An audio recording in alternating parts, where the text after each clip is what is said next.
கார்த்தி தீபா சரியில்லை இப்போ ஒரு அருமையான எபிசோட் வந்திருக்கு. மிஸ் பண்ணாமல் ஃபுல்லோடையும் கேளுங்க. விசே வந்து சரியாக போகிறதில்ல. பார்க்குற எல்லாரும் லைக் பண்ணிட்டு பார்த்தீங்கன்னா எனக்கு கொஞ்சம் பேச வந்து முட்டிட்டா இருக்கும். நம்ம கார்த்தி வந்து அப்படியே வந்து தீபா இருக்கிற இடத்த தெரிஞ்சுக்கிட்டு அந்த இடத்துக்கு வந்துட்டு இருக்கிறப்ப கரெக்டாக கொஞ்சம் நேரத்துக்கு முன்னாடி தான் சக்தி வந்து வேற ஒருத்தரை தீபான்னு சொல்லி அந்த இடத்துல வந்து அந்த ரவுடிங்கிட்ட வந்து கொடுத்துட்றாங்க. கொடுத்தோன்னு வந்து இப்போதைக்கு நீங்கள் எதுவும் பார்க்கக்கூடாதுன்னு சொல்லிட்டு அவங்க மட்டும் தூரமாக வந்து கூட்டிகிட்டு போயிட்டே இருக்காங்க. ஆனால் நீங்கள் ஆசைப்பட்டதெல்லாம் நடக்க போகுது அப்படின்னு சொல்லும்போது அவங்க ஒரு விஷயத்தை வந்து எடுக்கிறாங்க. ஆனால் தனியாக கொஞ்சம் எடுத்துகிட்டு போயிடுவானே, அதுக்கப்புறம் எதுவாக இருந்தாலும் பார்த்துக்கலான்னு சொன்னோன்னே, ஆமாண்டா என்னோட ஆர்வத்தை வந்து அடக்க முடியல அப்படின்னு சொல்லி கேவலமாக அவங்க வந்து பேசிகிட்டு இருக்காங்க. ஐயையோ என்னடா அது, கொஞ்சம் தூரம் போனதுக்கப்புறமேட்டுக்கு நம்ம வந்து துணியை வந்து எடுத்துகிட்டு யாருப்பா நீங்கள், நான் மட்டும் அசந்து தூங்கிக்கிட்டு இருந்தேன் அப்படின்னு ஏதாவது சொல்லி சமாளிக்கலாங்கிற மாதிரி அந்த இடத்துல அவர் தூங்குறவர் வந்து யோசிச்சுட்டு இருக்க மாதிரி காட்டுறாங்க. கார்த்தி வந்து வரதை வந்து பார்த்துட்றாங்க நம்ம ஐஸ்வர்யா. இனிமேட்டு நான் இங்கே இருந்தால் என் வாழ்க்கைக்கே ஆப் ஆகிடும். அப்போனா இது தீபானா, வீட்டில் இருக்கிறது யார் ஒன்றும் புரியலங்கிற மாதிரி ஐஸ்வர்யா வந்து யோசிச்சுட்டு அப்படியே குடுக்குடுன்னு அங்கேருந்து எஸ்கேப் ஆகுறாங்க. நம்ம ஐஸ்வர்யா தீபாவை தேடி தான் வந்திருக்காரா, இருப்பினும் இவர் என்னென்ன திட்ட போடுறாரு எல்லாம் தெரிஞ்சுக்கணும், அப்போ தான் நம்ம காரியத்தை வந்து சாதிக்க முடியும்னு சொல்லிட்டு ஒளிஞ்சு நின்று இது மாதிரி கார்த்தி என்ன பண்ணுறாங்கங்கிற விஷயத்தெல்லாம் ஐஸ்வர்யா வந்து திடீர்னு திரும்பி நின்று அப்படியே மறைஞ்சு ஒட்டி கேட்டுக்கிற மாதிரி காட்டுறாங்க. கார்த்தி தீபாவை நீங்கள் இப்போ பார்க்க போகிறீங்க, ரொம்ப சந்தோஷம் தானேன்னு சொல்லிட்டு அப்படியே அங்கே போய் பார்க்குறாங்க. ஏன்னா தீபா எங்கே இருக்காங்கன்னு சொல்கிறாங்க. அங்கே விசாரிக்கிறப்ப இந்த ரூமில் தான் இருக்காங்கன்னு சொன்னோன்னே திறந்து பார்க்குறாங்க. அந்த ரூம் கதவை பார்த்தா அந்த இடத்துல தீபா வந்து இல்லவே இல்லை. ஏடா கார்த்திக், கடைசியில் வந்து சோதனை மேலே சோதனையாக இருக்குது, திருப்பி திருப்பி நம்மளை பந்தாடுற மாதிரி ஸ்டார்டிங் பாயிண்ட்டுக்கே வந்துக்கிட்டே இருக்கோமே, தீபா வந்து கிடச்சிட்டாங்கன்னு நினச்சி ஹாப்பியாக இருந்தால் இப்போ இது மாதிரி ஆகிருக்கேங்கிற மாதிரி யோசிக்கிறாங்க. சரி என்ன எதுன்னு கேட்போன்னு சொல்லிட்டு அங்கே இருக்கிறவங்கள்ட்டலாம் வந்து விசாரிக்கிறாங்க. நம்ம கார்த்தி எதுவும் வந்து சரியாக வந்து தெரியல. கார்த்தியும் சரவணனும் வந்து அப்படியே வெளியில் வந்து நிற்கிறாங்க. என்ன கார்த்தி கடைசியில் வந்து இப்படி ஆகிப்போச்சேங்கிற மாதிரி வருத்தப்பட்டு இருக்கிறப்ப அவங்க வந்து ஒரு இடத்துக்கு கூட்டிகிட்டு போனோன்னே அந்த ஃபேஸை வந்து திறந்து பார்க்கலான் இருக்காங்க. பார்த்தா அந்த இடத்துல வேற ஒருத்தர் இருக்கிறதா பார்த்துட்றாங்க. ஏய் வண்டி நிப்பாட்றா, யாருடா நீ? சார் நீங்கள் யார் சார், என்ன கூட்டிகிட்டு போகிறீங்க அப்படின்னு சொல்லி தெரியாத மாதிரி பேசுகிறாங்க. அந்த இடத்துல ஏன் என்ன ஆச்சு அப்படின்னு சொல்லி கேட்கும்போது, நீ அப்புறம் அங்கே வந்த? சார் ரொம்ப டயர்டாக இருந்துச்சு சார், வேலை பார்த்துக்கிட்டே இருந்தேன்னா சரி நான் தூங்குறேன்னு சொல்லி நான் வந்து அந்த வீல் சேரில் வந்து படுத்து தூங்கிட்டு இருந்தேன். ஃபேஸ் தெரிஞ்சால் வேலை பார்க்க சொல்லுவாங்கன்னு சொல்லி தான் கவர் பண்ணிகிட்டு இருந்தேன். என் பக்கத்தில் இன்னொருத்தவங்க இருந்தாங்க சார், அவங்களுக்கு பதிலாக தான் வந்து என்னை கூட்டிகிட்டு வந்துட்டாங்கன்னு நினைக்கிறேங்கிற மாதிரி அந்த இடத்துல சொல்லிடுறாங்க. ஏய் இதில் யாரோ ஒருத்தன் கேம் விளாண்டுருக்கானா இல்லை தெரியாமல் தப்பு நடந்துச்சான்னு தெரில, வண்டியை திருப்பிடா அப்படின்னு சொன்னோன்னே வண்டியை வந்து திருப்பிடுறாங்க. அந்த இடத்துல ஒரு பக்கம் நீ கீழே இறங்கி போனோன்னே அப்பாடா நம்மளை விட்டாங்களே, அது வரைக்கும் சந்தோஷம்னு சொல்லிட்டு அவங்க மாட்டுக்கு வராங்க. அப்போன்னு பார்த்து ஏகப்பட்ட அதிகாரிங்களாம் வந்து அந்த சர்க்கிளை சுற்றி இருக்கிறத வந்து தெரிஞ்சிருச்சு. இனிமேட்டு என்ன, அவங்க அங்கே தான் இருக்காங்கன்னு தெரியுது, நம்ம வந்து பிரச்சனை பண்ண வேணாம், இனிமேட்டு அங்கே போனால் பிரச்சனை ஆகிடுங்கிற மாதிரி சொன்னோன்னே அவங்க கை கட்டினது வாய் கட்டாமல் போயிடுச்சேடா அப்படின்னு சொல்லிட்டு அவங்க மாட்டுக்கு பயந்துக்கிட்டு அங்கேருந்து போகிற மாதிரி காட்டுறாங்க. ஒரு பக்கம் கார்த்திகிட்ட வந்து அந்த கம்பவுண்டர் வந்து பேசுகிற மாதிரி தெரியுது. ஏன்னா லைட்டாக வந்து கார்த்தி வந்து இடிச்சிடுறாங்க. என்ன ஆச்சுங்க, நீங்கள் வந்து வேகமாக வந்து ஓடி வந்துக்கிட்டு இருக்கீங்க, என்ன பிரச்சனைன்னு சொல்லி கேட்டோன்னே, இல்லை சார் நல்லதுக்கே காலம் இல்லை அப்படின்னு சொல்லி நடந்த விஷயத்தெல்லாம் சொல்லிடுறாங்க. அந்த இடத்துல ஒரு நர்ஸு தான் சார் வந்து என்ன இது மாதிரிலாம் செய்ய சொன்னாங்க அப்படின்னு சொன்னோன்னே, அப்போனா தீபாவுக்கு ஏதோ ஒரு பிரச்சனை வந்திருக்குங்கிற விஷயம் வந்து தெரிஞ்சிருக்கு அந்த இடத்துல அந்த நர்ஸுக்கு. ஆனால் எந்த நர்ஸுன்னு நமக்கு தெரியாது அப்படின்னு சொல்லி யோசிச்சுட்டு இருக்கிறப்ப யாரோ ஒருத்தர் தான் தீபாவை காப்பாற்றிருக்காங்க. அவங்க இவங்களை வந்து அனுப்பிச்சி வச்சுட்டு தீபாவை அவங்க வீட்டுக்கு வந்து கூட்டிகிட்டு போயிருக்கணும்னு கார்த்தி வந்து கரெக்டாக வந்து ஜட்ஜ் பண்ணுறாங்க. இது சூப்பர் பாயிண்ட் கார்த்தி, இந்த பாயிண்ட்டை வச்சு நம்ம எப்படி கண்டுபிடிக்க போகிறோம்? இங்கே 100க்கும் மேற்பட்டவங்க வேலை பார்த்துக்கிட்டு இருக்காங்க, கரெக்டு தான். ஆனால் அவங்க வீட்டில் வந்து அட்ரஸ்லாம் இருக்குல்ல, அது இங்கேருந்து கேட்டு வந்து வாங்கிப்போம். கேட்டு வாங்கினதுக்கப்புறமேட்டுக்கு அந்த வீட்டில் வந்து தட்டி தட்டி பார்த்தா தீபா எங்கே இருக்காங்கன்னு கண்டுபிடிச்சிடலாம்ல.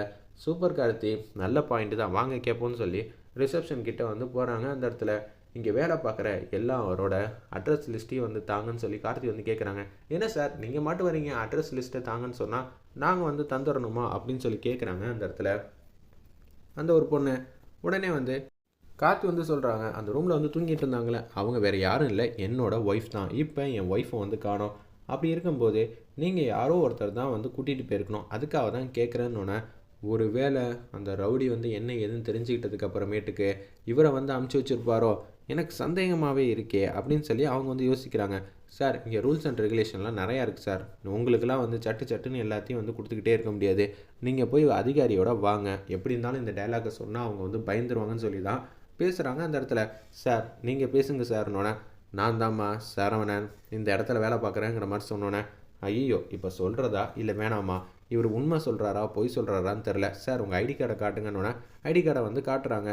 அந்த இடத்துல சரிம்மா நான் வேலை பார்க்குற இடத்த வந்து சொல்லியாச்சு, அப்புறம் என்னம்மா பிரச்சனை சொல்லுன்னொன்னே இப்போதைக்கு எதுவும் பண்ண முடியாது, இருங்க சார் நான் வந்து என்னோடய அதிகாரிகிட்ட வந்து கேட்டுட்டு வந்து சொல்கிறேன்னு சொல்லி அந்த இடத்துல வந்து சக்திக்கு வந்து ஃபோன் அடிக்கிறாங்க நம்ம சக்தியோட ஃப்ரெண்டு. உடனே வந்து என்ன ஆச்சுன்னு கேட்குறாங்க. இது மாதிரி ஏதோ ஒரு அதிகாரியை கூட்டிகிட்டு வந்து யாரோ ஒருத்தர் வந்து இது மாதிரி நிற்கிறாங்க அப்படின்னு சொன்னோன்னே அவங்க ஒய்ஃப் வந்து பார்க்கணுங்கிற மாதிரி சொல்கிறாங்க. அவங்க ஹஸ்பண்ட் யார் என்ன ஏதுன்னு எனக்கு தெரியும், அவரும் ஃபேமஸான ஒருத்தர் தான், அவர் பேர் என்னன்னு மட்டும் கேளு, கார்த்தியாக இருந்தால் மட்டும் பேசு அப்படின்னு சொல்கிறாங்க. உடனே வந்து சார் உங்கள் பேர் என்ன சார் சொல்லுங்கங்கிற மாதிரி கேட்டோன்னே கார்த்திங்கிற மாதிரி தான் அவரும் சொல்கிறாங்க. கார்த்தி ஓகே, இருந்தாலும் வந்து நம்ப முடியாதுல்ல, இவங்க வேறு கார்த்தியாக இருந்தால் என்ன பண்ணுவோம் அப்படின்னு சொல்லி யோசிச்சுட்டு இருக்கிறப்ப சரி சார் அப்படின்னு சொல்லி அந்த லிஸ்ட்டை கொடுக்கறத தவிர இப்போ வழி இல்லை, என்கிட்ட வந்தால் நான் இல்லைன்னு சொல்லிடுறேன், நீ இப்போதைக்கு பிரச்சனை பண்ண வேணாம், அந்த லிஸ்ட்டை வந்து கொடுத்துருங்கிற மாதிரி சக்தி சொன்னோன்னே இருங்க சார் நான் வந்து கொடுத்துட்றேன், அரை மணி நேரம் டைம் ஆகும்னு சொன்னோன்னே அப்படியே அந்த லிஸ்ட்டு வந்து பேப்பரில் வந்து பிரிண்ட் அவுட் எடுத்துகிட்டு வந்து அப்படியே கொடுத்துட்றாங்க. அந்த இடத்துல இப்போ இவங்க எல்லார் வீட்டுக்கும் வந்து போனோம், இல்லை யாரோ ஒருத்தவங்க நல்லது தான் நமக்கு செஞ்சுருக்காங்க, ஆனால் நம்ம கேட்டே வந்து அட்ரஸ் சொல்லக்கூடாதுன்னு அவங்க கூட சொல்லியிருக்கலாம், இவங்க எல்லாருக்குமே வந்து யாரோ ஒருத்தர் வந்து இருக்காங்கன்னு தெரியும், நம்மக்கிட்ட சொல்கிறதுனால கூட தீபாவுக்கு பிரச்சனை வரும் கூட இவங்க இப்படியெல்லாம் நடந்திருக்கலாம் கார்த்திங்கிற மாதிரி சரவணனும் கார்த்தியும் வந்து கரெக்டாக வந்து ஜட்ஜ் பண்ணுறாங்க. நல்லதுக்காக தானே பேசுகிறாங்க, எந்த பிரச்சனையும் இல்லைங்கிற மாதிரி சொன்னோன்னே அங்கேருந்து வந்து கொடுக்கணுன்னு வந்து கார்த்தி வந்து கார் எடுக்கிறதுக்காக போகிறாங்க.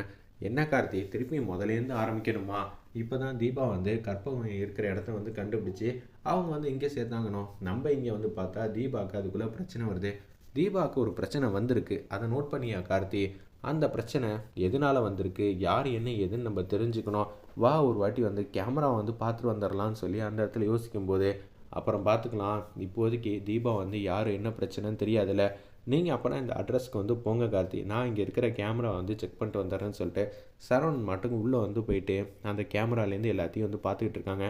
ஒரு பக்கம் ஒவ்வொரு அட்ரஸாக வந்து தேடி தேடி போகிறாங்க. அந்த இடத்துல நம்ம கார்த்தி வேறு லெவலில் மாசா இருந்துச்சுன்னே சொல்லலாம். சக்தி வந்து பத்திரமா வந்து அங்கே வந்து தீபா வந்து பார்த்துக்கிறாங்க. ஒரு பக்கம் அந்த நர்ஸு வந்து ஃபோன் அடித்து பேசுகிறாங்க சக்தி கிட்ட.